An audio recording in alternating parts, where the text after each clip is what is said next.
Bom dia, pessoal. Espero que estejam todos muito bem. Como nós ainda não podemos ter as aulas presenciais, nós daremos continuidade ao conteúdo à distância. Essa semana eu preparei um material fazendo uma revisão do que foi visto nas 2 últimas semanas e fecharemos o conteúdo de Renascimento Cultural com esse vídeo. Então vamos começar. O que foi Renascimento? O Renascimento ele vai ter início na transição da Idade Média para a Idade Moderna, entre os séculos XIV e XVI. Nesse período, os artistas e intelectuais soltaram parte das amarras da produção ligadas à igreja para produzir algo relacionado ao mundo concreto. Ou seja, a humanidade tem capacidade de transformar o mundo. A própria palavra diz renascer, nascer novamente. Era uma busca por valores clássicos. Mas o que são esses valores clássicos? Denominamos a cultura clássica o conjunto de obras literárias, filosóficas, históricas e parte de artes plásticas produzida pelos gregos e pelos romanos na Idade Antiga.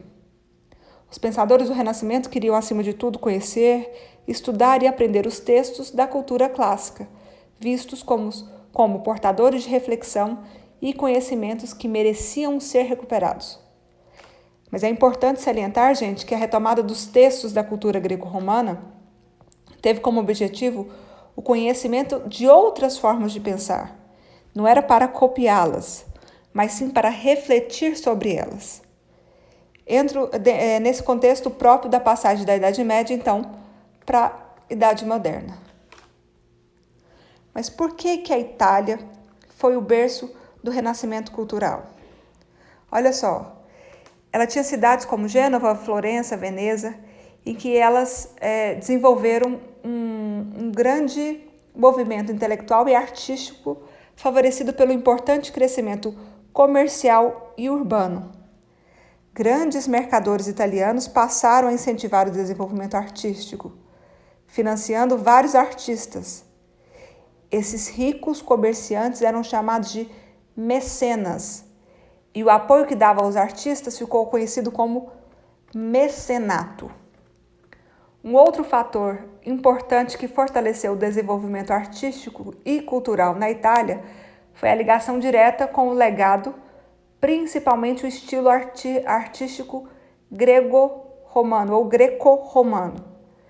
Grande parte das características da arte grega e romana foi resgatada pelos artistas italianos na fase do Renascimento.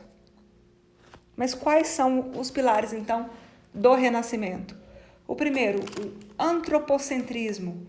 O homem agora vai ser visto como centro das preocupações artísticas e intelectuais. Ou seja, o homem é o centro do universo. O racionalismo. Tudo pode ser explicado pela razão e a observação da natureza. O naturalismo. A volta à natureza. Hedonismo. O único bem possível era o prazer individual. E o individualismo, que valorizava a autonomia individual e a busca da liberdade e a satisfação das inclinações naturais. Pois bem, o Renascimento passa por 3 grandes fases: o Trecento, o Quattrocento e o Cinquecento. Vamos começar então pelo Trecento. Ela foi a primeira fase do Renascimento, teve suas primeiras manifestações a partir de 1300 e possui como característica a mistura de temas religiosos e humanos, como as características físicas, sentimentos, comportamentos, a manutenção de elementos religiosos e culturais da Idade Média, devido à proximidade com esse período. Obras literárias passaram a usar o italiano, língua derivada do dialeto toscano. Fazia um resgate de aspectos importantes da cultura greco-romana, especialmente a literatura, e valorizava o humanismo, presente nas artes plásticas e literárias. Nós temos aqui como grandes pintores dessa frase Giotto di Bondone, Francesco Petrarca e Giovanni Boccaccio. Essa é uma obra de Giotto di Bondone. Próxima fase, o Quattrocento, que é a segunda fase do Renascimento, que começou em Florença, com o pintor Masaccio, considerado um mestre da perspectiva. Quais são as características desse período? Ele mistura o clássico e o moderno, tem forte influência da cultura greco-romana, especialmente o paganismo, representado pela mitologia e literatura clássica, traz o realismo, a busca da perfeição estética nas pinturas e esculturas. Os mecenas, que eram aqueles que financiavam as artes, passaram a dar incentivo e financiamento aos grandes artistas. Representou o auge da literatura, da arquitetura e das artes plásticas. Tinha o uso de técnicas de pintura a óleo nas artes plásticas e romperam definitivamente com as técnicas praticadas na Idade Média. Como autores de destaque nós temos o famoso Da Vinci, Sandro Botticelli e Donatello.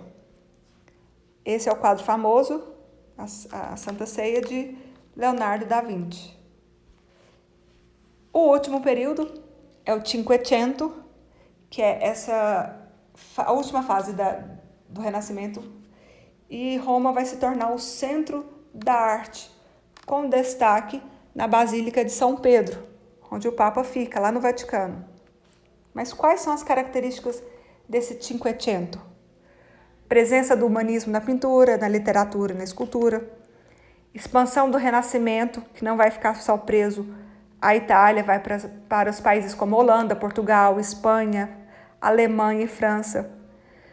Temas religiosos e profanos se difundiram e é o período que o Renascimento também vai começar a enfraquecer. Essa é uma obra de Michelangelo, a criação de Adão.